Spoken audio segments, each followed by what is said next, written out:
ISK ATX7 手机声卡使用方法，您可以先暂停视频，先看看这张图，熟悉一下它的功能按钮和接口。好了，打开声卡电源开关，按需求打开48伏供电按钮，此处插入有线或无线监听耳机，3针插口插入48伏麦克风，3.5麦克风接口接5伏麦克风，或者无线话筒。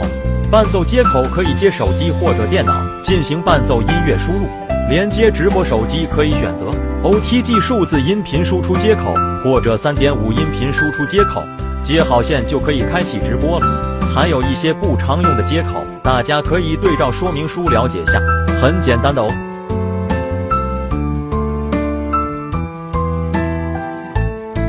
我们也可以蓝牙连接手机伴奏，打开手机蓝牙设置，找到声卡蓝牙名称 X7 Music， 连接成功后，返回手机桌面，找到音乐播放按钮。这里我们使用酷狗音乐为例，找到你想唱歌的伴奏音乐，点击播放即可。